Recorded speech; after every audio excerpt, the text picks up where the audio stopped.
Good morning, अस्सलाम वालेकुम। सुनो पाकिस्तान में आपको खुशामदीद कहते हैं। उम्मीद है, दुआ है जहाँ कहीं पे भी हो खुशी और सुकून के साथ ज़िंदगी गुजार रहे हो। मैं हूँ नजफ राजा और मेरे साथ मौजूद हैं उज़ैर मलिक। और सुबह बखैर आप सबको। उम्मीद करते हैं कि आप खैरियत से भी होंगे और साथ ही साथ खुश भी होंगे। प्रोग्राम का हम बाकायदा आगाज़ कर लेते हैं और हमेशा की तरह आपको ये बताएंगे कि मुल्क भर में मौसम की सूरत हाल है क्या, और साथ ही PTI के एहतजाज पर हुकूमत की जानिब से सख्त फैसले।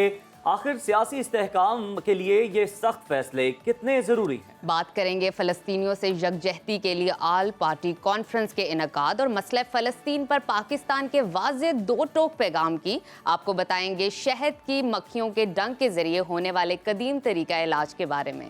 साथ ही आपको सैर भी कराएंगे लाहौर के एक ऐसे महल्ले की जहां रहने वाले हर शख्स में कोई ना कोई टैलेंट जरूर छुपा हुआ है, बल्कि टैलेंट का खजाना कहा जाए तो गलत नहीं होगा। साथ ही शोबिस की दुनिया में आखिर क्या चल रहा है, कौन है ट्रेंडिंग में इन और कौन है आउट, ये जानेंगे हम एंटरटेनमेंट सेगमेंट में। जिक्र होगा चाय का और जानेंगे कि हमारा पसंदीदा मशरूब हमारी सेहत को कैसे मुतासिर करता है। आखिर में बात होगी पाकिस्तान में तलाक की शरह में इजाफा क्यों हो रहा है, इसकी क्या वजूहात है और इसके सद्देबाब पर। तो आज मुल्क भर का मौसम कैसा रहने वाला है, मौसम में तब्दीली का इम्कान है, ये नजफ राजा हमें बताएंगी। तो मौसम की ताज़ा तरीन सूरत हाल से बता दें हमें नजफ राजा। चलें आइए चलते हैं।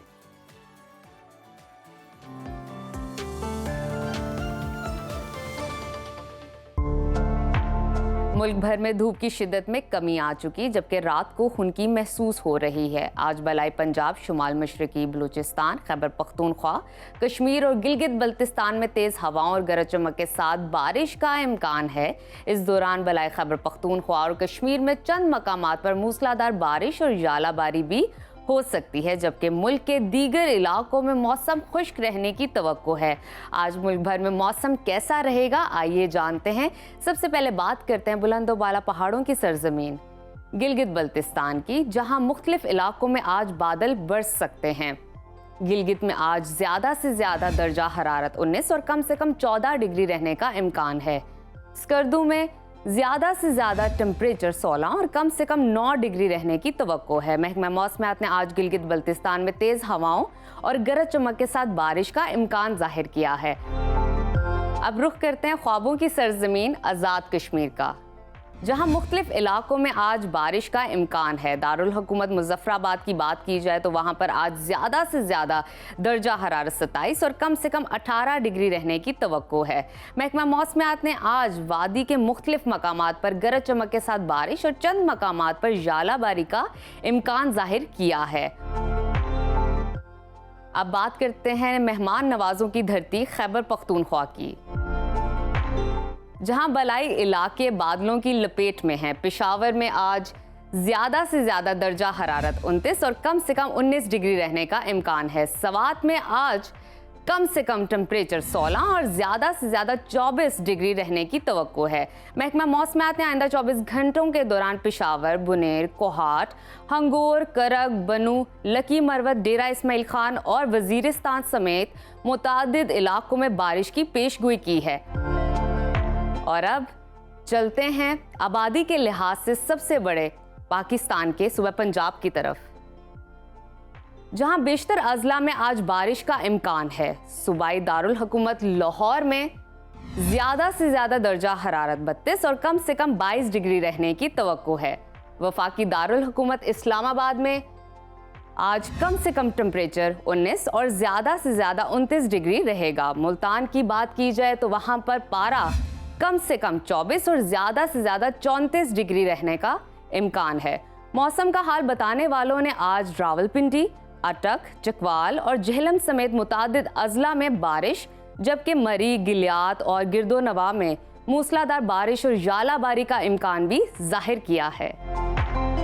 और अब जिक्र करते हैं रकबे के लिहाज से सबसे बड़े सूबा बलूचिस्तान का, जहां बेशतर अजला में मतला जुज़वी अबर आलूद रहने के अलावा योब, बारखान, मूसाखेल, लोरालाई, खुजदार और कोयटा में चंद मकामात पर तेज़ हवाओं के साथ झक्खड़ चलने और गरज चमक के साथ बारिश का इम्कान जाहिर किया जा रहा है।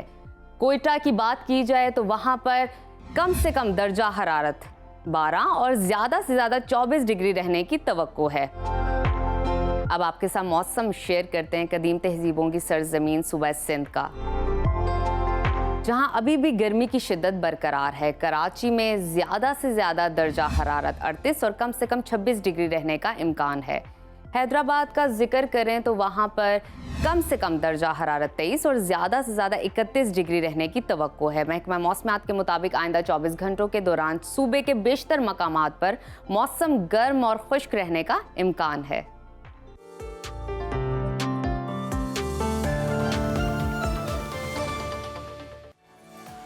नजफ ने हमें मौसम की सूरत हाल से मुतालिक तो आगाह कर दिया और इस सेगमेंट का लुब्बे लुबाब तो यही नजर आता है कि सर्दी की आमद है और बस सर्दी आने वाली। तो मौसम की सूरत हाल आपने जानी। अब मुल्की हालात की बात करें तो एहतजाज के बाद हुकूमत ने तहरीक इंसाफ के खिलाफ सख्त फैसले लेने शुरू कर दिए हैं। जलाओ घिराओ और तोड़फोड़ के इल्ज़ाम भी में PTI के खिलाफ दहशतगर्दी के संगीन मुकदमात बना दिए हैं और सीनियर क़यादत की गिरफ्तारियां शुरू कर दी हैं। जबकि दूसरी जानिब सिक्योरिटी खदशात के पेश नज़र अडयाला जेल में बानी PTI समेत दीगर तमाम कैदियों की हर किस्म की मुलाकात पर पाबंदी लगा दी गई है और ये पाबंदी 18 अक्टूबर तक बताया जा रहा है कि जारी रहेगी। इस दौरान हमने देखा कि CDA भी एक्शन में आया है और बिल्डिंग रूल्स की खिलाफ वर्जी पर खैबर पख्तूनख्वा हाउस इस्लामाबाद को सील कर दिया गया। और इसके साथ साथ आपको बताते हैं इन तमाम इक़दामात के बावजूद तहरीक इंसाफ ने ज़रा गुस्से का इजहार किया इस हवाले से और तमाम ज़िद का मुजाहरा किया है। और क्या हुकूमत ताकत के ज़ोर पे, अब सोचना यह है कि हुकूमत ताकत के ज़ोर पे तहरीक इंसाफ को जा सकेगी या इसके अलावा हुकूमती फैसलों से सियासी इंतशार ख़त्म होगा या बढ़ेगा। इन तमाम सूरत हाल पे बात करने के लिए हमारे साथ मौजूद हैं सीनियर तज्ज़ियाकार राना मुबश्शिर साहब। राना मुबश्शिर साहब, वेलकम टू सुनो पाकिस्तान। ये कहिएगा कि एहतजाज के बाद अब हुकूमत ने तहरीक इंसाफ के खिलाफ सख्त फैसले शुरू कर दिए हैं। 18 अक्टूबर तक बानी PTI से मुलाकातों पर भी पाबंदी लगा दी गई है और साथ ही हम देख रहे हैं कि खैबर पख्तूनख्वा हाउस को भी सील कर दिया है। सियासी इस्तेहकाम के लिए हुकूमत का ये जो फैसले लिए जा रहे हैं हुकूमत की जानिब से, आखिर कितने मौसर साबित होंगे आपकी नज़र? देखिए, जो टाइमिंग थी ना एहतजाज की PTI की, उस पे आईब्रोज रेज किए जा रहे थे हुकूमत की तरफ से। People who are sitting in the corridors of power, उनको थोड़ी सी रिजर्वेशंस थी। रिजर्वेशंस ये थी कि SCO कॉन्फ्रेंस जो है जनाब वो सामने आ रही थी, it was round the corner, और उसमें जनाब प्राइम मिनिस्टर ने आना था, चाइनीज़ प्राइम मिनिस्टर ने आना है, उसके अलावा जनाब यहाँ पे और लोगों ने यहाँ पे आना है। और बेसिकली अगर देखा जाए तो ये जो SCO कॉन्फ्रेंस है, इसमें पाकिस्तान का जो रोल था पहले, इससे पहले वो एक ऑब्जर्वर का था, और अब जो उसका रोल है पाकिस्तान का, वो एक मेंबर बन चुका है, विच इज़ एलिवेशन, जो कि एक बहुत प्लस पॉइंट है। Let me put it this way, एक प्लस पॉइंट है, और उसकी वजह से यहाँ पे सब लोग इकट्ठे हो रहे हैं। ये एक ऐसा आई वुड से कि चांस है हमारे पास, पाकिस्तान के पास, कि इस रीजन में असर्ट करने के लिए, साउथ एशिया में या एशिया में असर्ट करने के लिए, या अपनी अहमियत दोबारा से उजागर करने के लिए, ये भी कहा जा सकता है कि पाकिस्तान के पास एक मौका है। अब इस मौके को अगर वो हाथ से गंवा देता है पाकिस्तान, तो it's going to be in a bad shape, it's going to turn ugly in the reason. क्योंकि जनाब पाकिस्तान को मैंबर बनाया सी तो पाकिस्तान जनाब एज सच डिलीवर नहीं कर सकिया। सो वो इस किस्म की जो इल्ज़ामात है इस वक्त हम अफोर्ड नहीं कर सकते। तो इसलिए एक तो पाबंदी 18 तक, इसलिए कि वहाँ पे पॉलिटिकल एक्टिविटीज़ जो है उसमें से कुछ ना कुछ ऐसी चीज़ निकल सकती है जो कि राइट है PTI का। वो जनाब यहाँ पे एहतजाज भी कर सकती है, वो सड़कों पे भी आ सकती है, पुरअमन तरीके से यहाँ पे किसी जगह पे भी खड़े होकर अपना प्रोटेस्ट जो है लॉन्च कर सकती है। लेकिन 18 तारीख तक इसलिए रखा गया है कि 14 तारीख को आना है जनाब prime minister, Chinese prime minister ने, 15 को मूट है, दिस SCO मोट है, इसको जनाब यहाँ पर डिलीवर होना है। और वापस जाते जाते जितने हेड ऑफ स्टेट्स हैं, चाहे वो रशिया से आए हों, चाहे वो चाइना से आए हों डेलीगेट्स, उनके वापस जाते जाते 18 तारीख हो जाएगी। सो एक सेफ साइड रखी गई है कि 18 तारीख तक जनाब बानी PTI के साथ मुलाकातें ना हों, ताकि पॉलिटिकल एक्टिविटीज़ जो है, जो कि अक्सर औकात हमने देखा है दे टर्न अगली, वो ना हो, नंबर 1। नंबर 2 जनाब यहाँ पे एक जो अच्छा तरीके से SCO समिट है वो हो सकता है, वो कर लिया जाए और उसके बाद देखेंगे क्या होता है। और जो हब बनाया गया था, जो कि एक सेफ हेवन समझा जाता था एक PTI के लोगों के लिए, उनकी लीडरशिप के लिए, कि वहाँ पे जनाब अगर खैबर पख्तूनख्वा यानी कि KPK हाउस इस्लामाबाद में जो है उसमें रूल्स एंड रेगुलेशंस या उसकी डोमेन जो बनती है वो बनती है KPK की। KPK में जो जितने भी वहाँ पे होते हैं कवानीन इम्प्लीमेंट होते हैं वही जनाब KPK हाउस इस्लामाबाद में इम्प्लीमेंट होंगे। तो वो एक जो थी सेफ हेवन वाली चीज़, उसको सील कर दिया गया है। गलत किया गया है, सही किया गया है, लेट द कोर्ट्स डिसाइड, लेकिन फ़िलहाल वो सील है और उसको भी एक ऐसी नज़र से देखा जा रहा है कि एज़ इफ़ कि जनाब वहाँ पे इंट्रूड किया जा रहा है, यानी कि सूबे की जो डोमेन है, जो टेरिटरी है, जो कवानीन है, उसको जनाब इंट्रूड किया जा रहा है या उस पर उसको जनाब वायलेट किया जा रहा है, और वो भी जनाब सेंट्रल गवर्नमेंट की तरफ से, मरकज़ी हुकूमत की तरफ से, which is also a debate which is going on in the drawing rooms.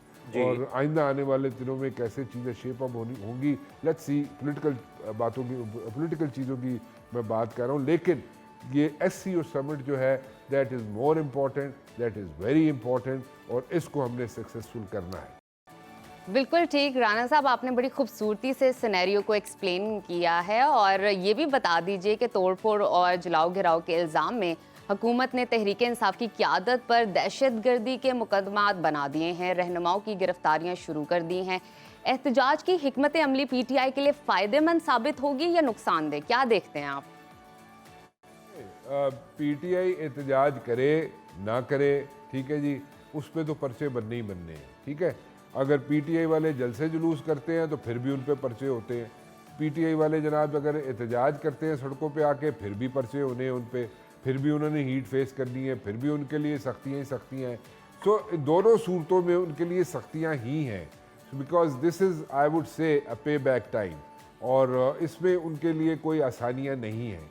और अगर वो कोई भी सोच रहा है कि उनके लिए PTI के लिए या PTI वर्कर्स के लिए या सपोर्टर्स के लिए या लीडरान के लिए कोई आसानियां हैं, तो नहीं है, बिल्कुल नहीं है। ऐसा फ़िलहाल ऐसा कुछ नहीं है। डे टू डे पॉलिटिक्स है, कुछ भी हो सकता है कल, I don't know.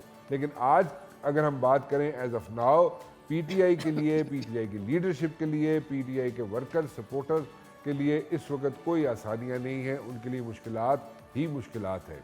So this is how politics of Pakistan is, और इसमें इफ्स एंड बट्स नहीं हो सकते। और मैं ये ज़रूर हो सकता है कि डे टू डे पॉलिटिक्स है, इसमें कोई ना कोई चीज़ें, नई चीज़ें शेप अप होती हैं एवरी डे पासिंग बाय। तो लेट्स सी कल क्या होता है। कल चीज़ें हो सकता है कि चीज़ें चेंज भी हो जाए, 25 तारीख के बाद चेंज हो जाए, हो सकता है 18 तारीख के बाद इसी महीने चेंज हो जाए, बट एनीथिंग कैन हैपन, हो सकती हैं चीज़ें तब्दील।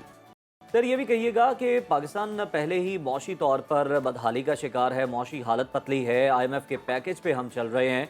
जो मौजूदा सियासी सूरत हाल है, इसमें मईशत फल फूल सकती है, बेहतर हो सकती है? देखिए, सियासी महाजराइयाँ जो है वो मईशत के लिए तो अच्छी नहीं है, ठीक है, लेकिन सियासी एहतजाज पुरअमन, सियासी तरीके से बाहर निकलना, अपना प्रोटेस्ट लॉन्च करना दुनिया में हर जगह होता है, बिल्कुल, ठीक है। चाहे आप यूनाइटेड नेशन के जनरल असेंबली का इजलास हो रहा हो, वहाँ पे भी होता है, किसी और जगह आप चले जाएं वहाँ पे भी होता है, सारी दुनिया में होता है। एहतजाज होते हैं, पुरअमन एहतजाज होते हैं और हर जगह पे होते हैं। हाँ, उसको अगर थोड़ा उसमें अगर थोड़ी सी सख्ती आ जाए एहतजाज में, या उसमें हेड ऑन चले जाएं आप लॉ इन्फोर्समेंट एजेंसीज के साथ एहतजाज करने वाले, वो एक सिचुएशन बनती है, उसको अवॉइड करना चाहिए, वो उससे बचना चाहिए। लेकिन बाकी एहतजाज तो सारी दुनिया में होते हैं जी, हर जगह होते हैं। और इतने बड़े जनरल असेंबली के इलेक्शन हो रहे हैं, बाहर एहतजाज हो रहा होता है, किसी और जगह चले जाए एहतजाज हो रहा होता है, लेकिन पुरअमन एहतजाज हो रहे होते हैं और उनके लिए एक जगह मुख्तस की जाती है। सो एहतजाज करना उसमें कोई बुराई नहीं है, पुरअमन एहतजाज करना बिल्कुल कोई बुराई नहीं है उसमें। लेकिन अगर उसको थोड़ा सा उसकी तरफ उसमें सख्ती आ जाए, या उसमें जैसे शेलिंग होती रही है जनाब, उसे जनाब को लाठीचार्ज होती रही है, या डंडा सोटा होना शुरू हो जाए, या पथराव होना शुरू हो जाए एहतजाज करने वालों की तरफ से, वो दैट टर्न्स अगली, दैट सिचुएशन टर्न्स अगली, दैट शुड बी अवॉइडेड। आपने बिल्कुल ठीक फरमाया, पुरअमन एहतजाज करना अवाम का हक है। ये भी हमें बताइए कि मौलाना फजलुर रहमान कहते हैं कि मुल्क में ना अमन है, ना जमहूरियत है, ना ही मईशत की सिमत दुरुस्त है। हुकूमत और पीटीआई भी मुल्की सूरत हाल पे इस तरह के ख्यालात रखती है। तो अगर सियासतदानों को संगीन सूरत हाल का इदराक है तो वो मुल्की मुफाद के लिए एक साथ इकट्ठे बैठ के काम क्यों नहीं करते, सोच और फिक्र क्यों नहीं करते? देखिए जी मौलाना साहब, मैं तो बड़ा उन पे तनकीद करता रहा हूँ और टू बी वेरी ऑनेस्ट ठीक है, कई दफ़ा उनकी सियासत पे हमने तनकीद भी की, मैंने खुद तनकीद की उनकी सियासत पे, उनकी टाइमिंग्स पे भी तनकीद की। लेकिन द पॉइंट इज़, अगर मैं आज उनके लिए बात करूँ, क्योंकि मैं बार बार कहता हूँ कि डे टू डे पॉलिटिक्स है पाकिस्तान की और हमेशा पॉलिटिक्स चेंज होती रहती है, हर दूसरे दिन पॉलिटिक्स पाकिस्तान की चेंज हो जाती है। लेकिन इस वक्त अगर मैं बात करूँ मौलाना फजलुर रहमान साहब की, तो मौलाना फजलुर रहमान साहब जिस तरीके से सियासत कर रहे हैं, मेरे ख्याल में बड़े बड़े सियासतदानों को उनसे सीखना चाहिए, सियासत सीखनी चाहिए उनसे। ठीक है, हाँ ठीक है, मैं फिर दोबारा रिपीट करूँगा, उनकी सियासत में गलतियाँ भी हो सकती है, हर एक में होती हैं। So when you are working you are bound to make mistakes. लेकिन देन अगेन इस वक्त जो सियासत कर रहे हैं मौलाना फजलुर रहमान, उन जैसी सियासत कोई भी नहीं कर रहा। और बिल्कुल ठीक कह रहे हैं, जब APC के लिए सब जमातें मिल के बैठ सकती हैं तो मुल्क के लिए क्यों नहीं बैठ सकती? एक पर्पस के लिए, फ़लस्तीन के लिए आप बैठ सकते हैं, रेजोल्यूशन पास कर सकते हैं। लेकिन देन अगेन जब मुल्क का मसला है तो आप क्यों नहीं बैठ सकते? क्या आपको बिठाना पड़ेगा? कोई उधर से डंडा आएगा तो फिर आप लोग बैठेंगे? सो आपको बैठना चाहिए। मैं तो पिछले 1 साल से कह रहा हूँ कि all these politicians should sit together, put their heads together और बैठ के सॉर्ट आउट करें सारे इश्यूज जो हैं, उनको जॉट डाउन करें सारे इश्यूज को, और एक एक इशू को सॉर्ट आउट करके जब तक सारे इश्यूज सॉर्ट आउट नहीं होते कमरे से बाहर ना निकले। कितना टाइम लग जाएगा? 2 दिन, 4 दिन, 5 दिन, दैट्स इट। लेकिन ख़त्म करें एक चीज़ सारे सिरे से ही, ताकि फिर हम ट्रैक पे चढ़ें और एक इकॉनमी की तरफ चलें, ताकि कोई इफ्स एंड बट्स ना रहे, कि कोई प्रोज एंड कॉन्स ना हो। बिल्कुल ऐसे सीधा ट्रैक पे चढ़े और अपने इशू सॉर्ट आउट करके हम चले, तमाशा ना बनाए। अब ये सर्कस जो है इससे बाहर निकले, ये जो सर्कस बना हुआ है इससे बाहर निकले। और सर्कस से बाहर निकल जाएंगे तो बिलीव यू मी, हम इकोनॉमिकली भी स्ट्रांग हो सकते हैं, हम जनाब हर तरीके से स्ट्रांग हो सकते हैं, अपनी इम्पोर्टेंस इस रीजन में दोबारा हम अपना असर्ट भी कर सकते हैं, अपनी इम्पोर्टेंस उजागर भी कर सकते हैं और बता भी सकते हैं कि yes we are a important state, we are a important country in this region. और हमारे बगैर चलना मुश्किल हो जाएगा सबका, जो हमारे नेबरिंग कंट्रीज़ हैं उनकी मैं बात कर रहा हूँ। सो हमारी इम्पोर्टेंस है, हमारी इम्पोर्टेंस रहेगी, लेकिन इस वक्त this is the time that all this politicians should sit together और पॉलिटिकल इश्यूज जो है उनको सॉर्ट आउट कर लें। बिल्कुल आपने दुरुस्त फरमाया, बहुत शुक्रिया राना मुबशिर साहब आपके वक्त का। और बिल्कुल आपकी बात ठीक है कि जो मुल्क की मईशत है और जो मुल्क की तरक्की है ये ट्रैक पर आ जाए तो फिर क्या ही बात है। और उसके बाद हमारी भी जो एक्सपेक्टेशंस हैं, हमारी भी जो होप्स हैं, वो यही है कि फिर नॉन स्टॉप किसी प्लेटफॉर्म पे ना रुके और ये तरक्की का जो पहिया है ये चलता ही जाए। बिल्कुल, और राना साहब ने बड़े तफसीलन जवाबात दिए हैं और ये बताया भी है कि एहतजाज ज़रूरी है, आवाम का हक है। तो नाजरीन, अभी वक्त हुआ है छोटी सी ब्रेक का, आपने कहीं नहीं जाना, देखते रहिए सुनो पाकिस्तान।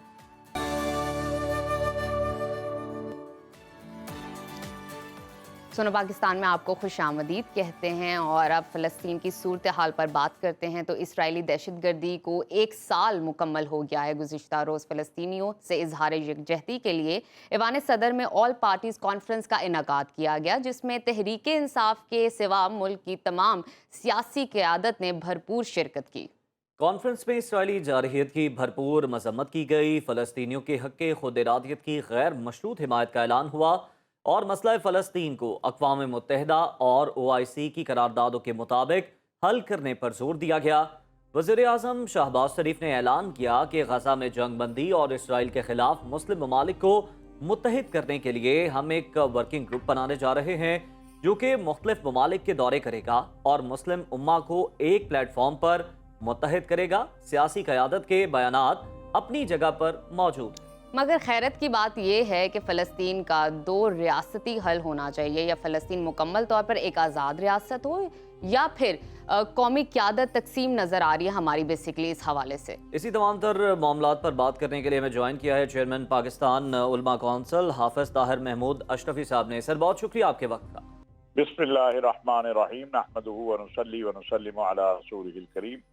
देखिए, गुजारिश ये है कि पाकिस्तान का मौक़िफ़ बहुत वाज़ेह है और कल भी वज़ीर आज़म पाकिस्तान मियां शहबाज शरीफ साहब ने इसको बड़ा वाज़ेह किया है कि हमारी जद्दोजहद एक आज़ाद खुद मुख्तार फ़लस्तीनी रियासत के क़याम के लिए है, जिसका दारुल खलाफा अल कुद्स शरीफ हो।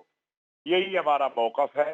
बाकी इस्लामी ताउन तंज़ीम, OIC, अरब लीग और जो आलमी अक़वाम मुत्तहिदा जो आलमी फोरम है, वहाँ पर जो मुत्तफ़िक़ा तौर पर उम्मत मुस्लिमा का फैसला है, हम उसमें शामिल हैं। लेकिन पाकिस्तान की जद्दोजहद जो है वो एक आज़ाद खुद मुख्तार फ़लस्तीनी रियासत के क़याम के लिए है, जिसका दारुल खिलाफा अल कुद्स शर्क़िया हो। ठीक है। सर, ये भी बताइएगा कि ऑल पार्टीज कॉन्फ्रेंस में कौमी क़यादत ने मुतफ़िक़ा तौर पर फ़लस्तीनियों से भरपूर यकजहती का इजहार किया और इसराइली दरिंदगी की मसम्मत भी की है और सलामती कौंसिल से गज़ा में इसराइली जारियत को रुकवाने का मुतालबा किया है। आपको क्या लगता है, ये कॉन्फ्रेंस फ़लस्तीनियों के लिए कितनी फ़ायदेमंद साबित हो सकती है? देखिए, गुजारिश ये है कि पाकिस्तान ने पूरी उम्मत मुस्लिमा की तरफ से कर्ज अदा किया है। कल 7 अक्टूबर को सिर्फ पाकिस्तान था जहाँ पर पाकिस्तान की तमाम सियासी मजहबी क़यादत, हुकूमत, हिज़्ब इख्तिलाफ सब बैठे हुए थे बासवाए तारीख इंसाफ के, और सब ने अहले फ़लस्तीन के साथ यकजहती का इजहार किया और ये दुनिया को पैगाम दिया कि हम फ़लस्तीन के साथ हैं। इस वक्त याद रखिए, दो ही ग्रोह हैं, दो ही जमातें हैं, दो ही तबक़ात हैं, दो ही फिक्र है। एक मजलूम फ़लस्तीनियों के साथ है और एक इसराइलियों के साथ है। तीसरा कोई रास्ता नहीं है। अब पाकिस्तान के अंदर होने वाली इस ऑल पार्टी कॉन्फ्रेंस में सिर्फ एक जमात शरीक नहीं हुई, ताकि उनके जो हलीफ है मजलिस वहादतुल मुस्लिमीन वाले, जो राजा नासिर अब्बास साहब, उन्हीं के सेनेटर हैं, वो भी इस कॉन्फ्रेंस में आए।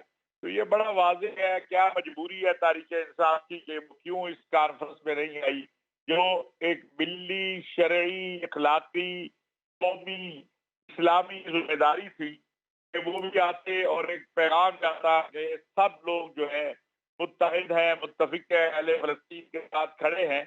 उन्होंने क्यों इस तरह किया, ये उनकी क़यादत को बहरहाल कौम को जवाब देना चाहिए। लेकिन बिल्कुल मैं ठीक। ये कहूँगा कि उनके ना आने से अहले फ़लस्तीन की तायीद की बजाय इसराइल की और उस सोच की तायीद हुई जो फ़लस्तीनियों के खिलाफ है। बिल्कुल ठीक। हाफिज़ साहब, इस सवाल पे आपकी कीमती राय जानना चाहेंगे। वज़ीर आज़म ने मुस्लिम मुल्कों को इसराइल के ख़िलाफ़ मुतहरिक करने के लिए वर्किंग ग्रुप बनाने का ऐलान किया।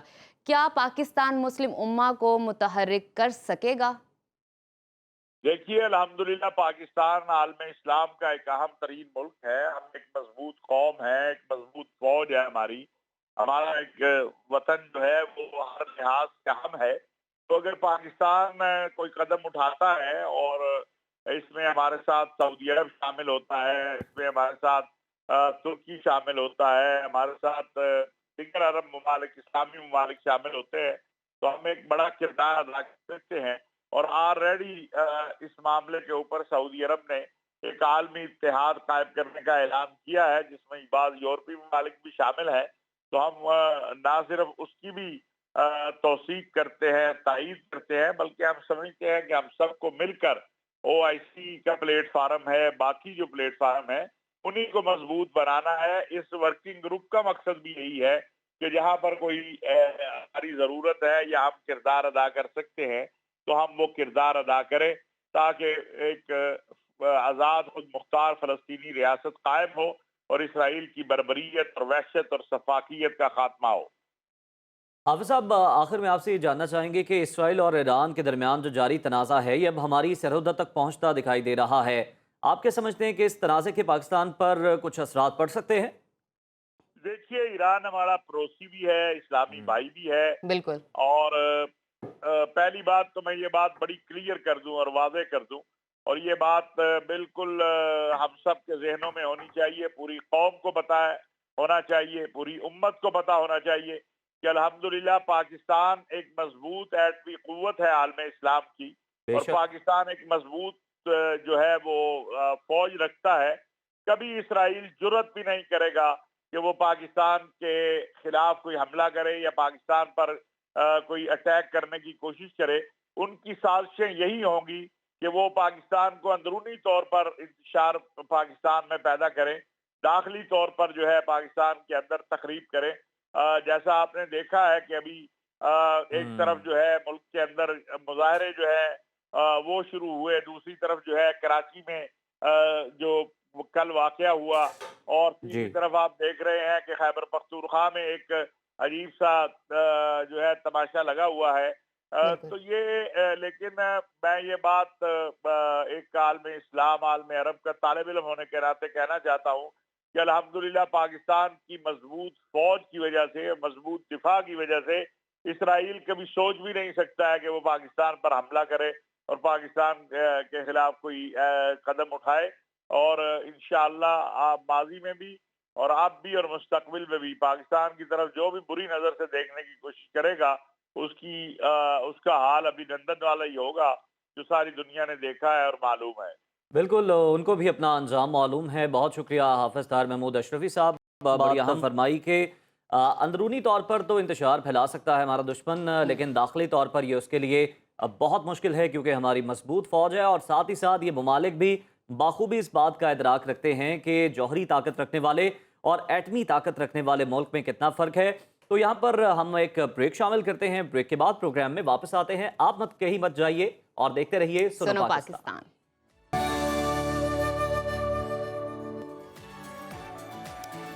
Welcome back to Suno Pakistan. किसी भी मर्ज का मेडिसिन के जरिए इलाज तो आम सी बात है, मगर आज हम एक ऐसे कदीम तरीका इलाज की बात करेंगे जो चीन, यूनान और मिस्र समेत बहुत से मुल्कों में किया जाता है, जहां सदियों से शहद की मक्खियों के डंक से इलाज किया जा रहा है। मगर अब ये तरीका इलाज पाकिस्तान में भी इस्तेमाल होना शुरू हो गया है और इससे मुख्तलिफ बीमारियों का इलाज किया जाता है।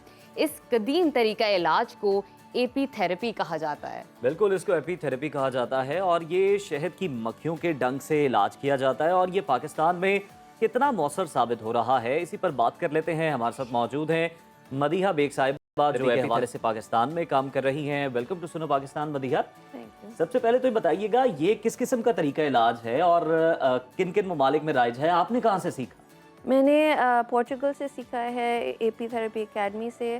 बट मैं जर्मन एपी थेरेपी एसोसिएशन की भी मेंबर हूँ, अमेरिकन एपी थेरेपी एसोसिएशन की भी मेंबर हूँ, और डिफरेंट यूरोपियन कंट्रीज़ में, और अब ओमान वगैरह, सऊदी अरेबिया साइड पे भी बहुत ये होने लग गया है। अच्छा मदीहा, ये बताइएगा ये इलाज का प्रोसीजर क्या है, कैसे होता है? जहर के ज़रिए होता है या डंक के ज़रिए होता है? तो जो बी वेनम होता है, जो स्टिंगर के अंदर जिसको आप डंक कह रहे हैं, वो एक पंप होता है जिसके अंदर एक स्टिंगर होता है जो बॉडी के अंदर लग जाता है, और वो पंप जो है वो उसको अंदर डालता जाता है। तो 2-4 डिफरेंट टेक्निक्स मैंने सीखी हुई है। एक को माइक्रो एपी पंक्चर कहते हैं या माइक्रो स्टिंग्स फॉर शॉर्ट। उसको स्टिंगर को निकाल के लार्ज सरफेस एरिया पे उसको बंदे को जहाँ पे भी आपको जहाँ पेन है, भी ज़रूरत है, अगर किसी को आर्थराइटिस है, उंगलियों में दर्द है, तो वो हमें माइक्रो एपी पंक्चर करके वहाँ स्टिंग्स देती हूँ।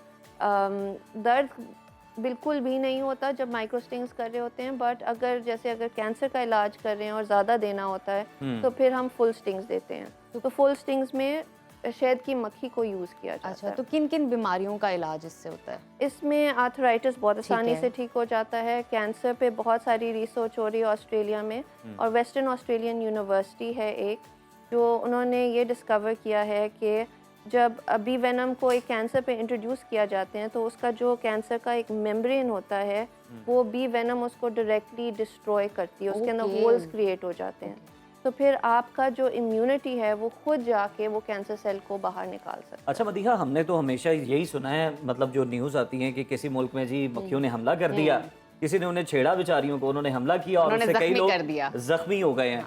तो आप बताएं, आपने अब तक कितने मरीजों का इलाज किया और कौन कौन से अमराज का इलाज किया आपने इनके जरिए? मैं 9 साल से कर रही हूँ, और ये जो वाइल्ड में बी स्टिंग्स हो जाते हैं ना, वो तो 100, 200, 500 मक्खियाँ पड़ जाती हैं, तो वो डिफरेंट सिचुएशन है वहाँ।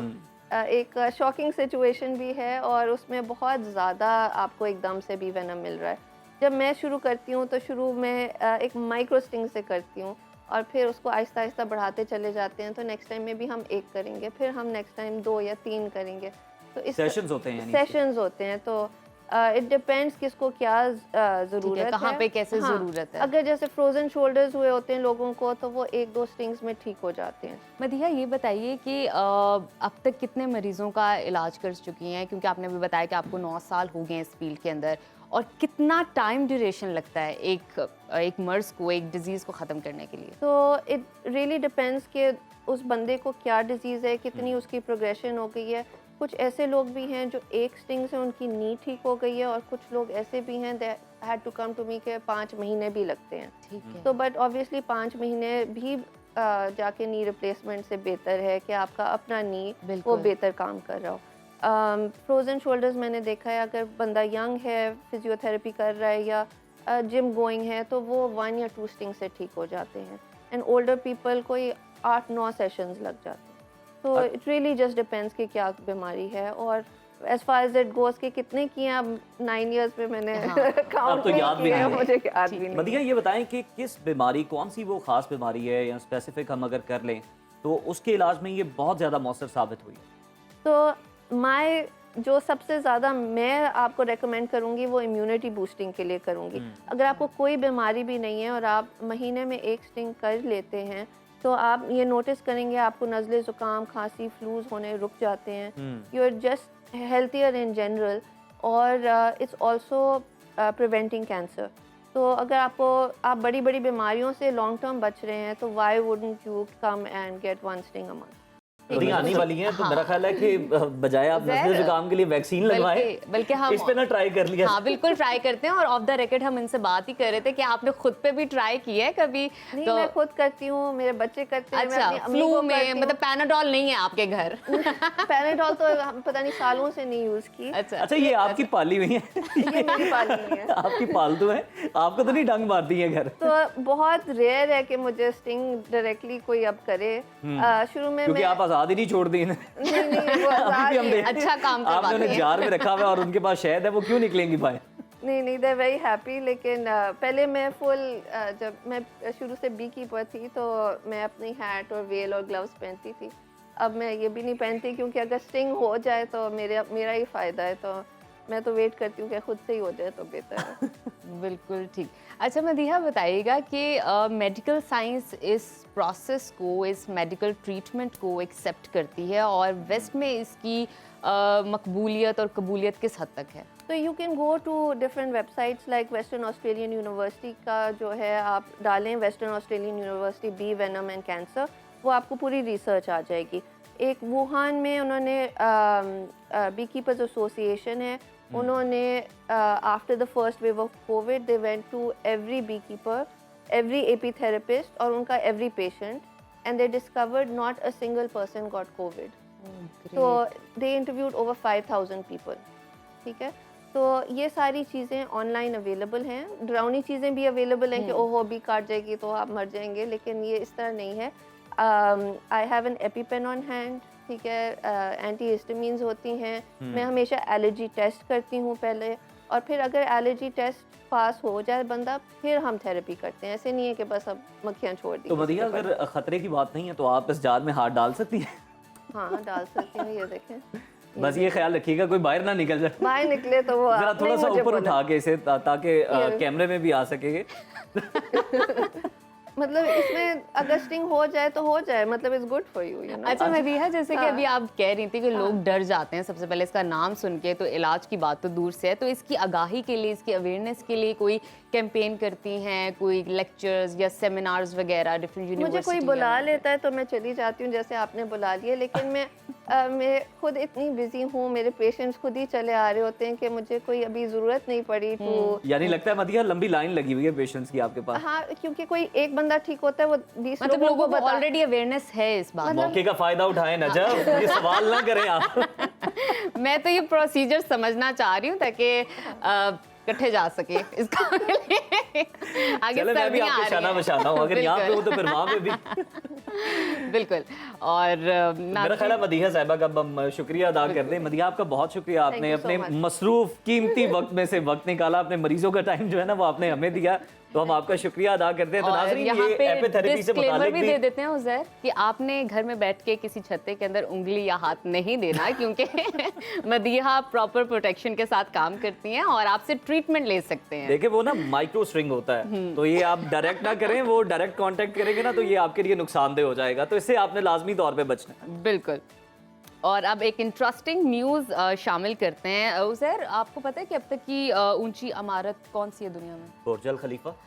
लेकिन ये एजाज़ मैं आपको बताती चलूँ, बुर्ज खलीफा से बहुत जल्द ले लिया जाएगा, अच्छा, वो क्योंकि किस तरह से? क्योंकि आपको बताते हैं सऊदी अरब के शहर जद्दा में दुनिया की सबसे ऊंची इमारत की तामीर का काम दोबारा से ये तो शुरू हो रोक ही गया है। दिया गया था बड़ी पहले। हाँ, कुछ प्रॉब्लम्स आई थी करप्शन की, लेकिन अब ये दोबारा जो है शुरू कर दिया गया है। और एक कंपनी है JAC जिसने इस पर काम शुरू किया था, रुक गया था, वो दोबारा काम शुरू कर रही हैं। और इसके साथ साथ ये इसकी जो लंबाई है उसके बारे में आपको बताती हूँ कि वो 1 किलोमीटर यानी 3200 फीट है। और इस इमारत की जो तामीर का आगाज़ था वो उज़ैर 2013 में हुआ था।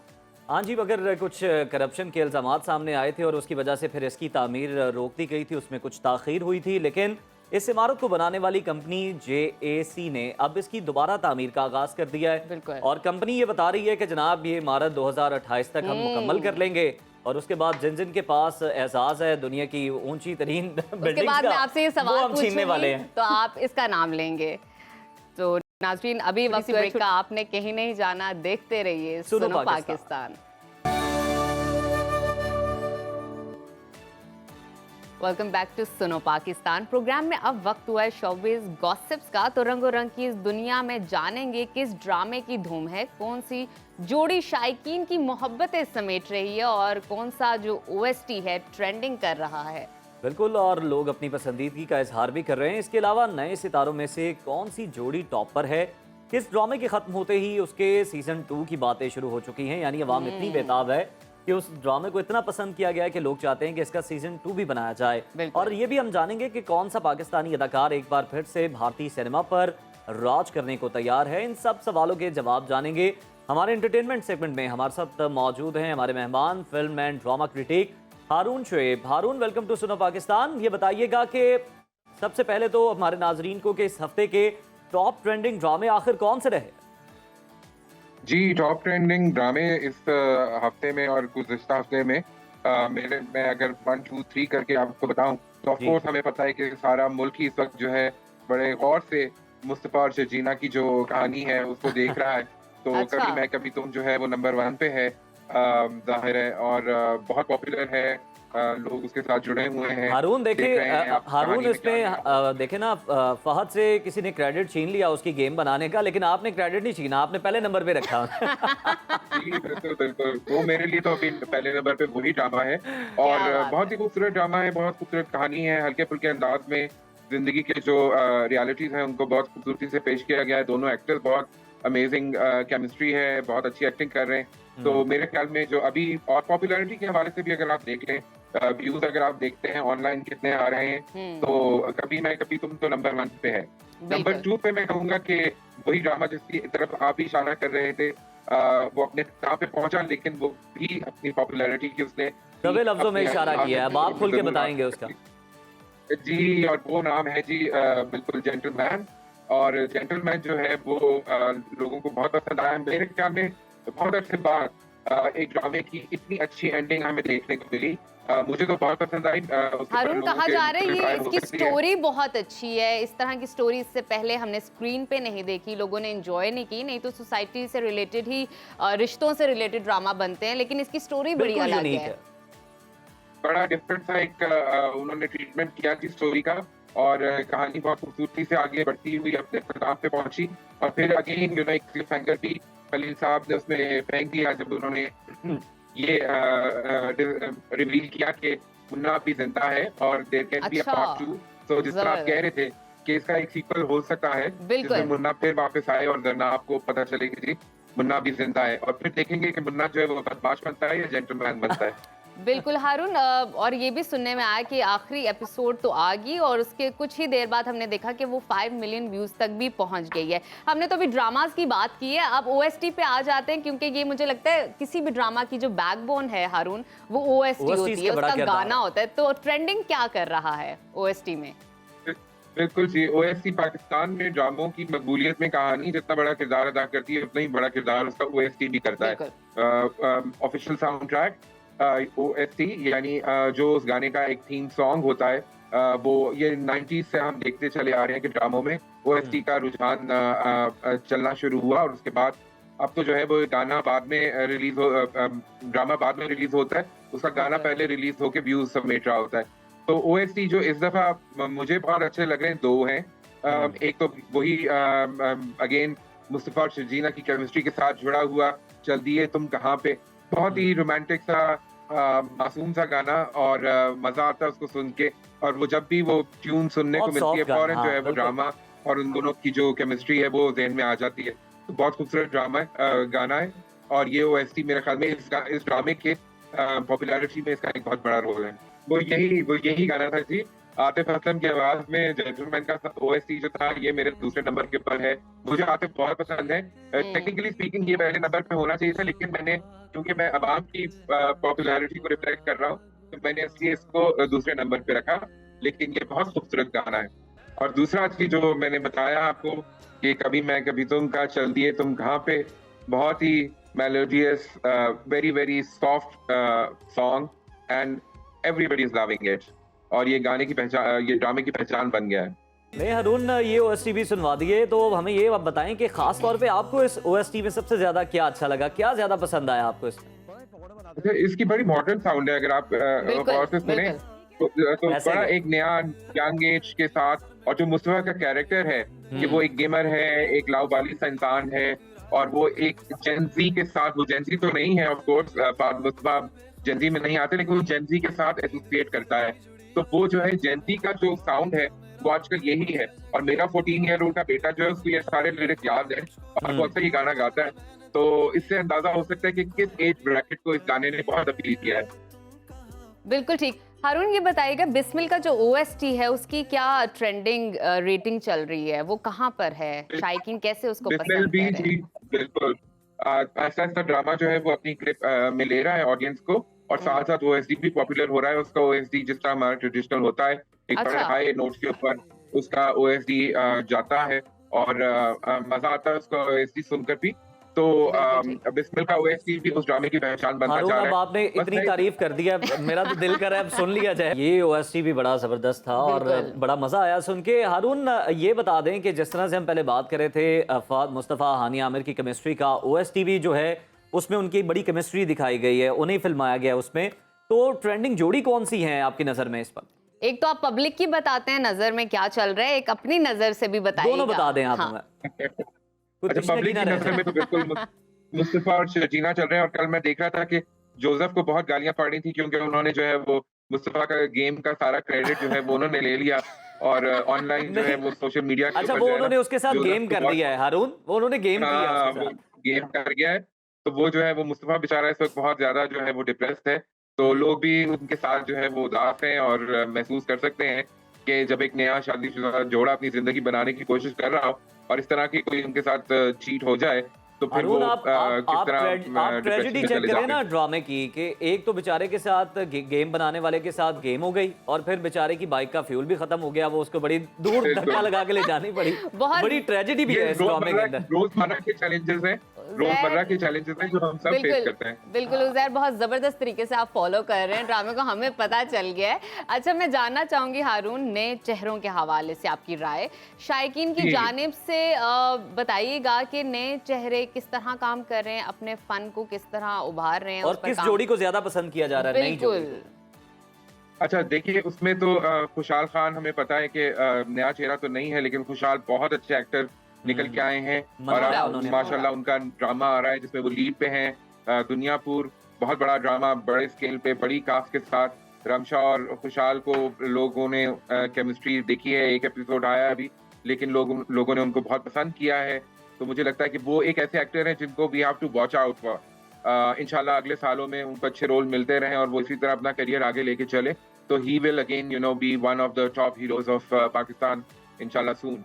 तो खुशहाल मुझे लगता है कि नए जो पौध आई है उसमें एक अच्छे अदाकार हैं। अली रजा का भी मैं नाम लेना चाहूंगा। नूरजहां में हमने उनको देखा था और नूरजहां में उन्होंने थोड़ा सा अपना दिखाया स्किल, और अब दुनियापुर में भी वो अगेन एक अहम किरदार अदा करें। तो अली रजा भी मेरे ख्याल में नए अदाकारों में एक अच्छा इजाफा है और इंशाल्लाह वो भी आगे अपना करियर इसी तरह लेकर चले तो अच्छे ड्रामे उनकी तरफ से मिलेंगे। अली रजा की मुझे ये बात बहुत अच्छी लगी कि वो अपने आप को किसी भी सीन में हीरो की तरह प्रोजेक्ट करने की कोशिश नहीं कर रहे। अगर वो सीन को कमांड कर रहे हैं या लीड कर रहे हैं तो वो अपने कैरेक्टर में ही रहते हैं। कहीं बहुत ज्यादा उनकी तरफ से ये एफर्ट नहीं आती कि जी मैं हीरो हूँ तो मुझे ही सारा फोकस मिलना चाहिए। And that's I think an important trait in a good actor.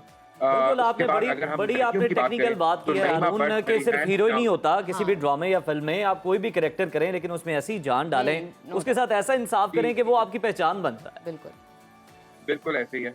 और मेरे ख्याल में नेगेटिव रोल में अगर हम देखें तो नईमा भट्ट ने हैंड्स डाउन बहुत खूबसूरत एक्टिंग की है। रुबाब का कैरेक्टर कर रही हैं वो, कभी मैं कभी तुम में अदील की वाइफ जो है, और वो एक जो उसके अंदर एक क्लास है, उसके अंदर एक उनका पूरा वार्डरोब से लेकर मैनरिज्म, लैंग्वेज, डायलॉग डिलीवरी, उसके अंदर वो नजर आता है कि वो एक प्रिविलेज का एहसास लेकर अपना कैरेक्टर प्ले कर रही हैं। वो एक अमीर लड़की है और वो समझती है कि दूसरे लोग जो है उनकी जिंदगियां उसके लिए कोई हैसियत नहीं रखती। जिस तरह उसने शर्जीना और मुस्तफा को घर से निकलवाया और जिस तरह वो अदील को और उसके पेरेंट्स को मैनिपुलेट कर रही है, तो वो बहुत खूबसूरती से वो शेड्स जो हैं वो नईमा ने अपनी एक्टिंग से, और फिर नईमा ऑफ कोर्स एक पढ़ी लिखी एक्ट्रेस बाहर से हारून, लेकिन जो नईमा के साथ हो रहा है वो कोई बड़ा अच्छा नहीं है।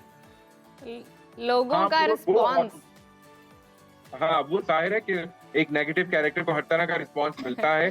अच्छा हारून, जरा क्विकली बताइएगा, हमें जरा क्विकली बताइएगा, जेंटलमैन की आखिरी एपिसोड आ चुकी है, ऑन एयर हो चुकी है और 3 मिलियन उसने टच कर दिए, व्यूअर्स को बहुत पसंद आई है और अब आखिरी एपिसोड के बाद भी लोग फौरन से चाह रहे हैं कि सीजन 2 भी आ जाए, तो क्या इम्कानात नजर आ रहे हैं आपको? क्या ये खबर दुरुस्त है? अभी तो टाइम लगेगा उसके सीजन 2 के आने में, क्योंकि हमारे भी प्रोजेक्ट में बिजी हैं और इंशाल्लाह हम उनको बड़ी स्क्रीन पे भी बहुत जल्दी देखेंगे। तो अभी उस तरफ ध्यान ज्यादा है। सीजन 2 को बनने में अभी टाइम लगेगा। खलील साहब को भी जरा दोबारा अपनी थॉट्स को अलाइन करने में टाइम लगेगा। तो मेरा ख्याल में अभी सीजन 2 के लिए इंतजार करना पड़ेगा। उतनी देर इसकी जो OST है उसका जो वीडियो है, लेकिन हारून जो हादसा हुआ है वो लगता है कि it will take more time. हाँ, it will take some time. जाहिर है एक आर्टिस्ट को बड़ा धचका लगे तो उसके बाद दोबारा उसको उस स्विंग में आने में टाइम लगता है, तो वो थोड़ा सा टाइम लगेगा। लेकिन जाने से पहले एक चीज और बता दूं, पिछली दफा हमने कहा था कि शायद जो है वो फवाद खान वानी के साथ नहीं आ रहे, लेकिन अब उनकी फिल्म का एक लुक रिलीज हुई है ऑनलाइन और डायरेक्टर का एक पैगाम भी आया है, तो फवाद खान वानी कपूर के साथ फिल्म में आ रहे हैं। बिल्कुल, बड़े पर्दे की भी आपने बात कर दी, बड़े पर्दे का भी आपने जिक्र छेड़ दिया, तो हम बिल्कुल लोगों की तरह हमें भी इंतजार है कि आखिर ये किस तरह की मूवी होगी।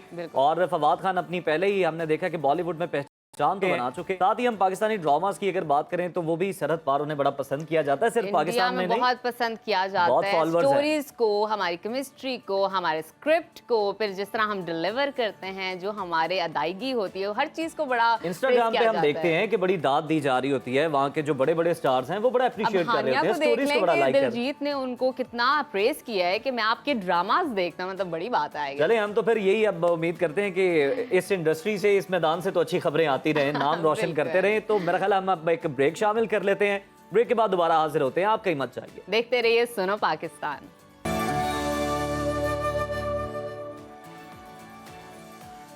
प्रोग्राम में आपको वेलकम बैक कहेंगे नाजरीन, और हमारे आज के हेल्थ सेगमेंट में हम बात करेंगे एक ऐसे मामले पर जो कि तकरीबन हर पाकिस्तानी की रोज़मर्रा ज़िंदगी का लाजमी हिस्सा है, और वो है चाय, जिसके बारे में किसी शायर ने भी, वैसे तो बहुत से शायरों ने कहा है, लेकिन इस शायर ने क्या खूब कहा है कि आ तेरे संग जरा पींग बढ़ाई जाए, जिंदगी बैठ तुझे चाय पिलाई जाए।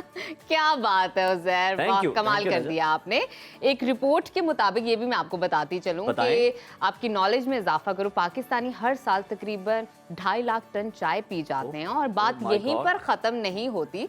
सरकारी दस्तावेज के मुताबिक रवां साल अगस्त में चाय की दरामदात में सालाना 7.13% इजाफा हुआ और सिर्फ इस एक माह में चाय की दरामदात का हुजम 5 करोड़ 80 लाख डॉलर रहा। और इसको मैं सोच रहा हूँ कि कितने डॉलर्स बाहर गए होंगे इस चाय को लाने के लिए। मैं तो वहीं पे अभी स्टक हूँ उन्हीं आदादो शुमार के अंदर।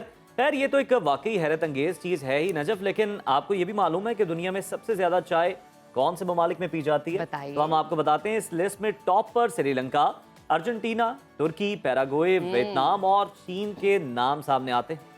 चाय हमारे लिए कितनी ज़रूरी है और ये हमारी सेहत पर कैसे इम्पैक्ट क्रिएट करती है और इन सारी बातों को हम जानेंगे और यहाँ से हमें आगाह करेंगी। एक गेस्ट हमारे साथ मौजूद हैं, माहिर ग़िज़ाइयत डॉक्टर अमारा अतर। Welcome to Suno Pakistan. Thank you so much. अस्सलाम वालेकुम। वालेकुम अस्सलाम। अमारा बताइएगा कि ये चाय का जो कल्चर है इसकी मकबूलियत क्यों है? तो बेसिकली चाय हमारी सोशल गैदरिंग्स, हमारी हर तरह की गैदरिंग्स का पार्ट है। चाहे हमारी बिजनेस मीटिंग्स हों, चाहे किसी भी तरह की, हम चाय ज़रूर ऑफ़र करते हैं। चाहे कोई डिनर है उस पर एट द एंड चाय ज़रूर ऑफ़र होती है। बट इसका ओरिजिनेट होता है बेसिकली चाइना से। वहाँ पे ये मेडिसिनल पर्पस के लिए यूज़ होती थी। अच्छा। या तो उधर से फिर यहाँ ओरिजिनेट होके फिर ये जापान में आई। जापान से Britons love their coffee, but eventually उन्होंने पहले इंडो पाक में इसको कल्टिवेट किया और वहाँ से होते होते अब चाय चलती है। तो ये इतनी ज़्यादा अब हमारे अंदर जो है हमारी हर गैदरिंग में इतना ज़्यादा इसका स्टेपल है ये हमारा कि जो है अब we can not live without it. अच्छा, तो हमारा वैसे तो शौक से भी पी जाती है लोग और शौक के चक्कर में 4-4 बार भी पी जाते हैं दिन में, इससे ज़्यादा भी पी जाते हैं। ये बताएं कि इसमें मौजूद जो कैफीन होती है उसका ह्यूमन बॉडी पे क्या इम्पैक्ट होता है, क्या असर होता है उसका? कैफीन बेसिकली जो है चाय में एक मॉडरेट अमाउंट में होती है, कॉफ़ी में बहुत ज़्यादा होती है। बट कैफीन एक तो आपको एडिक्शन कर देती है चाय की, ठीक है। अगर आप बहुत ज़्यादा कैफीन ले रहे हैं, उसका बहुत ज़्यादा चाय का इंटेक कर रहे हैं तो आपको कैफीन एडिक्शन हो जाती है। अगर आप फिर चाय से मतलब विड्रॉ करेंगे तो उसमें यही होता है कि आपको हेडेक होगी, आपको डिजीनेस, नॉजिया, आपको इस तरह की फीलिंग्स आएंगी। वैसे नॉर्मल कितने कप हैं दिन में? 3 to 4 कप्स इज फाइन। इससे ज्यादा है तो फिर आपको कम करना चाहिए। मुझे लगता है ये भी ज्यादा है।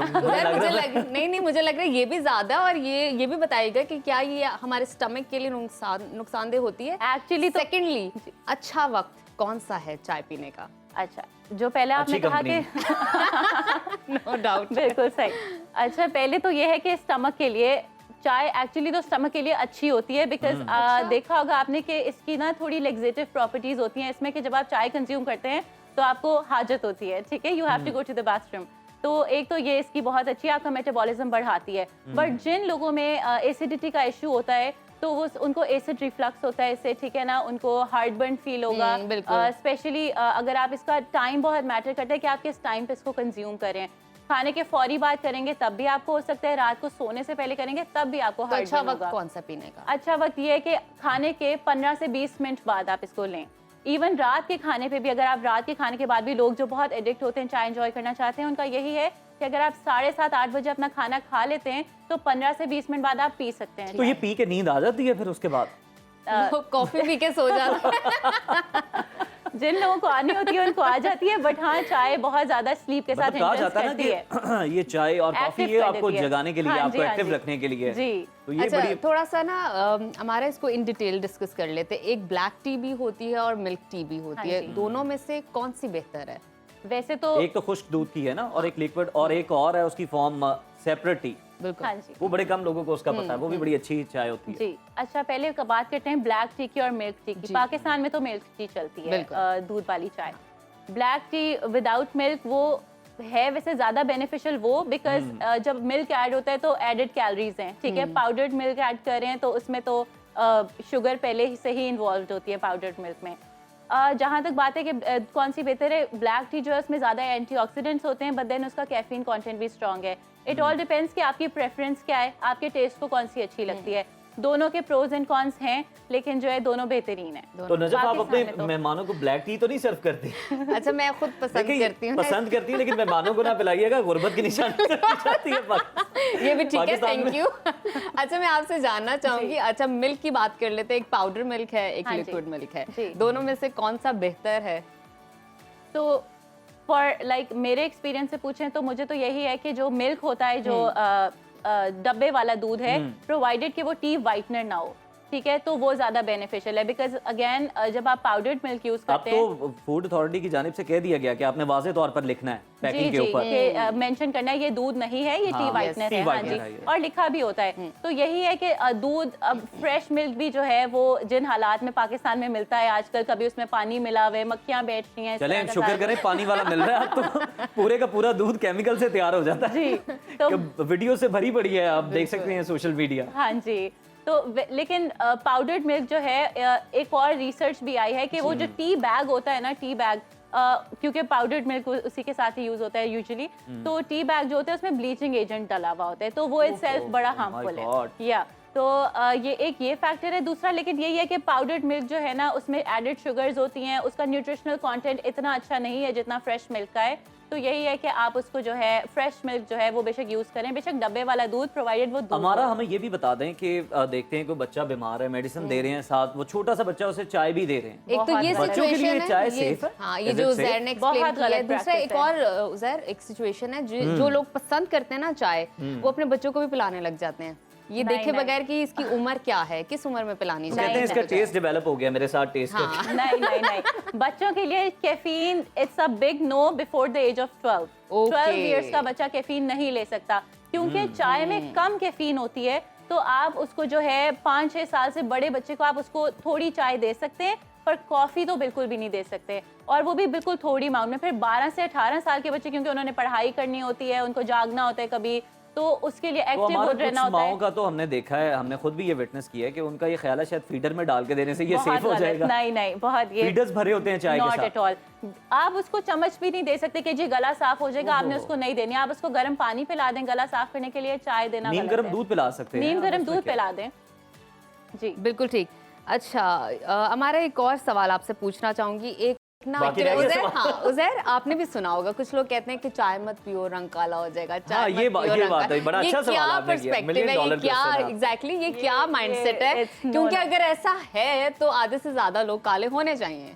ये बिल्कुल जो है ये नहीं मिथ है है, ऐसा। ये पता नहीं कहाँ से शुरू हुई और कहाँ ख़त्म होगी। इसका जो है यही है कि जेनेटिक्स होते हैं आपके कलर कॉम्प्लेक्शन के लिए, आपके ये तो जेनेटिक्स तो फिर पता नहीं कहाँ गए ना।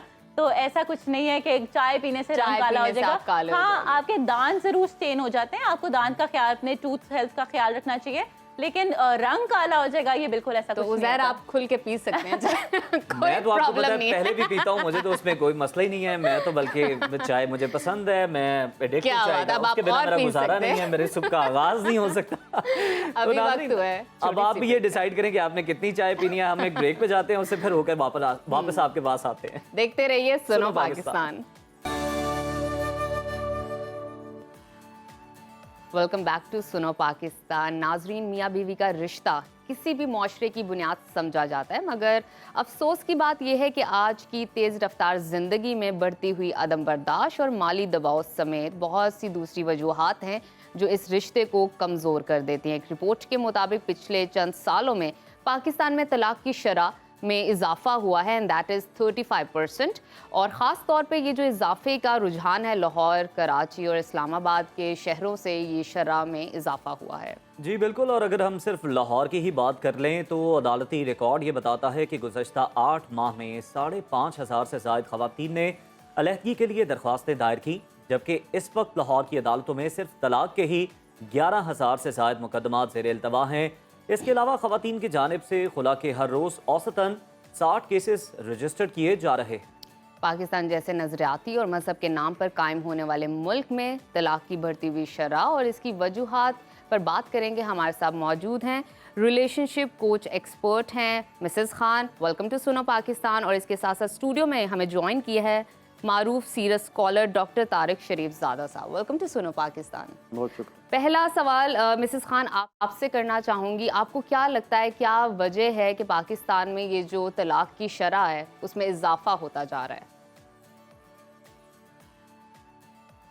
देखें, ये तो बहुत सी वजूहात हैं, एक वजह नहीं है, बहुत सी वजूहात हैं तलाक की। एक तो बच्चियों को पहले शुरू से ही समझाया जाता था, उनको बताया जाता था बेटे अभी तो इस घर में तुम ये मर्जियाँ कर रही हो, अभी तो तुम इस तरह कर रही हो, लेकिन आगे जाके तुम्हें हर काम करना पड़ेगा। जैसे मैं प्याज अदरक लहसुन नहीं काटती थी, मैं कहती थी मेरे हाथों में से बू आएगी, ये और स्मेल रहेगी, लेकिन मेरी अम्मी हमेशा कहती थी ये माँ के घर, माँ बाप के घर में लाड प्यार लड़कियों का उठाया जाता है, लेकिन जब अपने घर जाओगी वहाँ सब कुछ सहना पड़ता है, वहाँ सबकी बातें भी थोड़ी सी सुननी पड़ती हैं। वहाँ अपने शौहर और बच्चों के लिए आपको पकाना पड़ेगा, आपको करना पड़ेगा, आपको अंदर मैनेज करनी पड़ेगी चीज़ें। यहाँ तो मैनेज करके देती है माँ, माँ बाप आपका सब कुछ कर रहे हैं, आप थोड़ा सा हाथ बटा रही हैं, अभी आप पढ़ रही हैं, आपको स्पेस दी जाती है, लेकिन वहाँ पे आपकी पढ़ाई ख़त्म करके जाती हैं आप, या पढ़ रही होती हैं, वो आपकी मर्ज़ी होती है, लेकिन वहाँ जाके आपको हर काम में हाथ डालना होता है, हर एक से प्यार मोहब्बत से सलूक आना पड़ता है। ये नहीं कि अपना कमरा बंद किया और बैठे हुए हैं और अपना टेलीफोन से गप्पे मार रहे हैं। ये आजकल का ट्रेंड बहुत हो गया भाई, या तो सुबह उठते ही शौहर गया तो अम्मा को फ़ोन मिलाया, सारी रूदाद रात की दिन की, उससे क्या बात हुई, नंद ने क्या कहा, सास ने क्या कहा, ये सारी बातें रिलेट होती हैं। जो टेलीफोन मोबाइल फ़ोन्स हैं, इन्होंने सबसे ज़्यादा बेड़ा गर्क किया हुआ है। और अम्माओं को भी सोचना चाहिए कि तुम अपना काम करो, नीचे जाओ या बाहर निकलो, देखो घर में क्या हो रहा है, हाथ बटाओ, देखो सास की तबीयत ख़राब है, दवा दे दो। ये चीज़ें देने से कासिर है, वो समझती है दवा दे देंगे हमें भी जर्म्स लग जाएंगे। क्या आपकी माँ नहीं बीमार होती, क्या और नहीं बीमार होते घर पे? आपको भी टेक केयर करना चाहिए। वो बूढ़ी औरत है या बड़ी उम्र की औरत है, आपको टेक केयर, आपकी रिस्पॉन्सिबिलिटी टेक केयर तो मिसेस खान तभी करेंगे ना जब आप एहसास करेंगे। आपका पॉइंट आ गया। डॉक्टर साहब, मैं आपकी जानिब आना चाहूँगा। वैसे तो हमारा दीन जो है हर मामले में रहनुमाई करता है, तलाक के मामले में ख़ास तौर पर हमारा दीन हमारी किस तरह से रहनुमाई करता है? इसमें रब्बी मोहम्मद करीम अलैहिस्सलातु तस्लीम, सबसे पहले तो यादावरी का शुक्रिया। और आज का उन्वान भी बड़ा ज़िंदगी के करीब तर है, और मैं समझता हूँ कि इस पे जिस तरह आपने आदाद व शुमार से हमें आगाह किया, बल्कि ख़बरदार किया, मैं समझता हूँ इसके ऊपर बहुत संजीदगी के साथ और तवातुर के साथ बात होनी चाहिए, ताकि माशरे के अंदर एक ऐसा नुक्ता जो मैं समझता हूँ कि अब बड़ी तेज़ी के साथ एक मसले की शक्ल में और गंभीर मसले की शक्ल में हमारे सामने उठता आ रहा है, उसके ऊपर बात की जा सके और उसके बारे में कोई एक कॉन्सेप्ट जो है उसे और उसकी सही जो सूरत हाल है उसका एनालिसिस किया जा सके। हम सब जानते हैं कि दीन इस्लाम जो है वो दीन फितरत है, और ये ऐसा खूबसूरत निज़ाम हयात है कि जो मुझे और आपको तहारतगाह में भी रहनुमाई और हिदायत से महरूम नहीं करता। हम कैसे तसव्वुर कर सकते हैं कि वो ज़िंदगी के इतने अहम तरीन, बल्कि अगर आप मुझे इजाज़त दें कि ज़ाती ज़िंदगी के हवाले से सबसे अहम तरीन मामले में हमें हिदायत और रहनुमाई से जो है वो महरूम कर दे। यकीनन आप ये देखिए कि जिस तरह निकाह के हवाले से बहुत तफसीलात दीन रहमत हमें जो है रहनुमाई की शक्ल में अता करता है, और एक एक कदम के ऊपर जो है वो हमारे लिए एहतियात और उसके साथ जो वाबस्ता खैर है उसको ज़्यादा से ज़्यादा समेटने के लिए हमारी तरबियत करता हुआ नज़र आता है। बिल्कुल इसी तरह इस रिश्ते के कायम हो जाने के बाद अगर किसी सूरत में दो अशख़ास जो इस रिश्ते में इकट्ठे हो गए हैं, उनका ये फ़ैसला हो जाए, वो ये तय कर लें कि अब हमने इकट्ठा नहीं रहना, तो उसके हवाले से भी दीन रहमत जो है ना वो हमें बहुत सारी तफसील के साथ और एहतियात पर मबनी रहनुमाई और फितरी अंदाज में रहनुमाई अता करता हुआ नज़र आता है। मैं ये समझता हूँ कि जितना इस दीन के अंदर निकाह पर जोर दिया गया है, बिल्कुल इतनी ही तलाक की, आपस में अलहदगी की जो तफसीलात हैं उनके ऊपर भी बात की गई है। हमारा अलमिया ये है कि हमारे मुआशरे में जैसे ही बच्चा या बच्ची पैदा होती है तो वालिदैन उसे उसके लाशऊर में एक बात पुख्ता करना शुरू कर देते हैं। बेटा हो तो उसे ये बताना शुरू कर देते हैं कि एक चांद सी दुल्हन जो है वो तुम्हारी ज़िंदगी में आएगी और सारी राहतों का ज़रिया बन जाएगी। और बिल्कुल इसी तरह बेटी को ये बताया जाता है कि एक जो है ना वो चांद से एक आएगा शहज़ादा आएगा, और वो ज़िंदगी के अंदर जितने दुख हो सकते हैं उसकी ज़िम्मेदारी ये है कि उसके आने का ये करामत होगी कि आते साथ ही तुम्हारी ज़िंदगी के सारे दुख, सारी परेशानियाँ, सारा जो मसाइल हैं वो सारे के सारे ख़त्म हो जाएंगे और तुम्हारी ज़िंदगी ऐसी हो जाएगी जैसे आप एक आइडियलाइज लाइफ गुजारने के बारे में सोचते हैं, ड्रामों में देखते हैं, फिल्मों में देखते हैं, अपने इर्द गिर्द अफसानी किरदारों के अंदर देखते हैं, लेकिन हकीकत इसके बिल्कुल बरक्स होती है। अक्सर औकात इसके बरक्स होती है और ज़िंदगी अपनी रियलिटीज़ के साथ होती है। मैं देखता हूँ कि बच्चे की शादी जब हम तय करते हैं, ये तलाक का मसला जो है ना, इसको अगर हमने वाकई मिन हैसुल कौम संजीदगी से इसके मसले को एड्रेस करना है तो हमें निकाह का जो इंस्टीट्यूशन है उसको एक तो मजबूत करना है, उसे आसान बनाना है। और निकाह के वक्त मैं अक्सर कहा करता हूँ कि तलाक के मरहले पर जिन मसाइल और शिकायत का आप इजहार कर रहे होते हैं और उन्हें जवाज़ बनाकर दो ख़ानदानों में अलहदगी हो रही होती है, अगर ये सारे सवालात निकाह के वक्त आपस में तय कर लिए जाएं और आपस में तो एक बड़ी तादाद जो है वो ये जो अलहदगी वाला मामला है उससे रोका जा सकता है। हमारा डॉक्टर साहब आपका पॉइंट हमारे पास आ गया है। मिसेस खान आपकी जानिब आना चाहूँगी, बताइएगा कि आजकल कपल्स की काउंसलिंग कितनी ज़रूरी है, क्योंकि जैसे कि अभी आपने बताया और डॉक्टर साहब भी बता रहे हैं कि जहन में पहले ही बता दिया जाता है कि शादी हो जाएगी तो ज़िंदगी बहुत खूबसूरत है, कोई मसला नहीं होगा, ज़िंदगी के सारे मामलात अच्छे हो जाएंगे। लेकिन जब शादी होती है तो उसके बाद सूरत हाल और हो जाती है। तो काउंसलिंग कितनी ज़रूरी है कपल्स की? अब आप बताएं कि हमारे माँ बाप की क्या किसी ने काउंसलिंग की थी? हमारे यहाँ कहीं काउंसलिंग, यहाँ ऑफिसर्स वगैरह खुले हुए हैं। यहाँ मैं छोटी सी अर्ज करना चाहूंगी, पहले मिसेस खान पहले पेरेंट्स के बाद वक्त होता था कि वो समझाते थे औलाद को बिठा के। आजकल के पेरेंट्स इतने बिजी हैं अपने कामों में, उनके पास वक्त ही नहीं है कि औलाद को संभाल सकें और कहीं ना कहीं उनको समझा सकें, मोस्टली पेरेंट्स के बाद, क्योंकि वो खुद काम करते हैं। तो उस सूरत हाल में काउंसलिंग बनती है? बेशक बेशक बेशक। देखें जी, आपके घर के एंसेस्टर्स जो होते हैं, आप उनकी बातें सुन रहे होते हैं, आपके कानों में जा रही होती हैं, आपको पता होता है कि हमारे घर के उसूल, वैल्यूज़ क्या हैं, नॉर्म्स क्या है। ये बच्चा जब शुरू से पैदा होता है वो देख रहा होता है माहौल, वो सुन रहा होता है सारी बातें, वो सुन रहा होता है हमारी नानियाँ दादियों ने कैसे वक्त गुजारे। हमारी माँ हमारे सामने एक मिसाल है। हमने क्या जॉब नहीं की? हम क्या ऐसे ही इस तरह फजूल में हमने बच्चे पैदा करके रोडों पे फेंक दिए थे? घर में रखे थे ना, घर में उनको हम जॉब भी करते थे, टाइम भी देते थे, खाना भी बनाते थे, रोटी बाजार से मंगा ली, टाइम हुआ तो बना ली। ये सब फजूल की बातें हैं कि माएँ काम कर रही हैं तो कुछ नहीं। माएँ बहुत टाइम दे सकती हैं, टाइम मैनेजमेंट करना चाहिए। बिल्कुल। टाइम को मैनेज किस तरह करते हैं? सुबह बच्चे जाते हैं, माएँ भी चली जाती हैं, शाम को बच्चे आते हैं ट्यूशन पर से पढ़ के तो माएँ भी आ जाती हैं, साथ में अब बैठते नहीं। अब तो एक लोग वो बाहर से खाना मंगा लेते हैं, अलग अलग कमरों में बैठ जाते हैं। सबसे बड़ी मुसीबत तो ये हो गई है। एक तो ये है कि सब बैठते थे और मिसेस खान खाने की मेज पे बैठ भी जाएं तो हर कोई अपने मोबाइल की स्क्रीन में गुम नजर आता है। एक थप्पड़ लगा के शुरू से रख देना बच्चों को। ये माएँ जो पैम्पर माँ बाप इतना कर रहे हैं ना, थप्पड़ 2-4 पड़ जाते थे, हमें भी पड़ जाते थे तो हम इतना डरते थे कि हम वो चीज़ नहीं करते थे अपने माँ बाप के सामने। तो ये सख्ती करना भी बहुत, जितना जहाँ प्यार ज़रूरी है वहाँ सख्ती करना भी ज़रूरी है। देखें तो आप ज़रा सख्ती से करें तो कैसे नहीं बच्चा। मिसेस खान आपने बड़ी अच्छी बात की। मैं ना डॉक्टर साहब से ये जानता हूँ, डॉक्टर साहब हम ये सुनते हैं ना कि वो कहा जाता था कि खिलाओ सोने का नवाला लेकिन देखो शेर की आंख से। तो ये हल्का फुल्का तशद्दुद जो है बच्चों को ठीक रखने के लिए, क्या समझते हैं आप?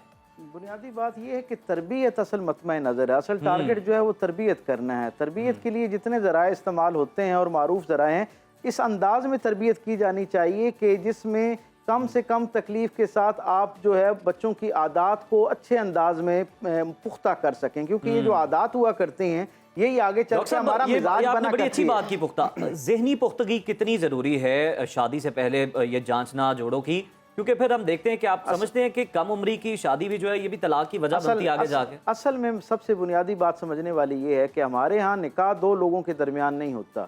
ज़ाहिरी तौर पर निकाह दो लोगों के दरमियान होता है, लेकिन रिश्ता दो खानदानों के दरमियान उस्तवार हो रहा होता है। इसलिए इसको एक तो इस अंदाज से लेना चाहिए। दूसरा, अभी माजी की बात हो रही थी तो उस वक्त में और आज के वक्त में एक जो खूबी के एतबार से फ़र्क है वो ये है कि उस ज़माने के अंदर पूरा घराना मिलकर, बल्कि दोनों घराने मिलकर ये कोशिश किया करते थे कि ये जो दो लोग एक नए रिश्ते में उस्तवार हुए हैं, आपस में जुड़े हैं, इनका रिश्ता मजबूत हो सके।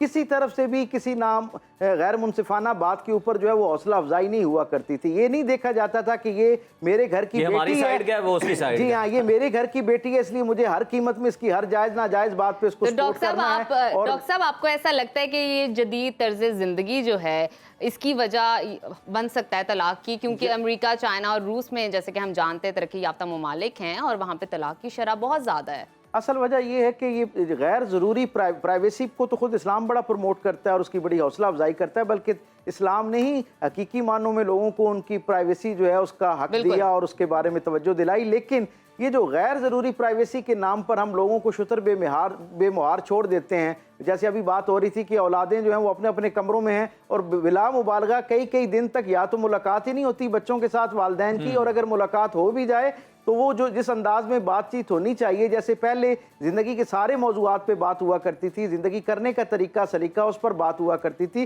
ज़िंदगी के चैलेंजेस कैसे आते हैं उनको एड्रेस करने की बात आया करती थी। अब वो हमें मुआशरे के अंदर उस अंदाज की गुफ्तगू नज़र नहीं आती, और वो जो डायलॉग था बेसिकली वो अब मोनोलॉग में कन्वर्ट हो गया, और एक स्क्रीन जो है यही हमारा माँ भी बन गई है, बाप भी बन गया और हमारा उस्ताद भी बन गया। बिल्कुल ठीक डॉक्टर साहब, आपने बिल्कुल ठीक कहा। मिसेस खान, आपकी जानिब आना चाहूंगी, जरा बताइएगा, ये बड़ा अहम सवाल है, आपको क्या लगता है, क्योंकि आप रिलेशनशिप एक्सपर्ट हैं, आप रिश्ते भी कराती हैं, लोगों को अच्छे मशवरे भी देती हैं, तो आपको क्या लगता है कि ये जो तलाक होती है दो लोगों के दरमियान, दो ख़ानदानों के दरमियान, इसका ज़्यादा जो रीज़न बनता है वो मर्द बनता है या औरत बनती है आजकल के दौर के लिहाज से? लड़की की ज़्यादातर माँ बनती है, क्योंकि लड़की जो है वो सारी डिटेल्स के आपको ज़रूरी होती है अपने घर की बातें अपनी माँ तक पहुँचाना। बहुत सी बातें होती हैं जो लड़कियां सब्र करती हैं और दिलों में रखती हैं, और माँ बाप को ना बताओ, माँ को ना बताओ कि वो परेशान हो, दुखी हो, थोड़ा सा सहना सीखो। क्या हमारे माँ बाप ने नहीं सही चीज़ें, बहुत बड़ी बातें सही हैं, बड़े बड़े ख़ानदानों को पाला है, बड़ी बड़ी 25-25 रोटियां बना के खिलाई हैं। आजकल तो वो माहौल नहीं है कि हाँ भाई देवरानी की बच्चों के भी पकाओ, तो नंद कोई तलाक याफ्ता आई हुई है या बाहर से आई हुई है, वो बैठी हुई है, उसका ठीक है मिसेस तारिक, आपने बिल्कुल दुरुस्त फरमाया, वक्त की यहाँ किल्लत है। आपका और डॉक्टर तारिक साहब का हम शुक्रिया अदा करते हैं, और साथ ही साथ ये कोशिश करनी चाहिए, बल्कि हत्तुल इम्कान कोशिश करनी चाहिए दोनों जानिब से ही, कि आप पहले तो रिश्ते को मजबूत बनाएं और फिर निभाने की कोशिश करें। इसी बात के साथ हमें दीजिए इजाजत, आपसे इंशाल्लाह कल फिर मुलाकात होगी। देखते हैं, रहिए सुनो पाकिस्तान।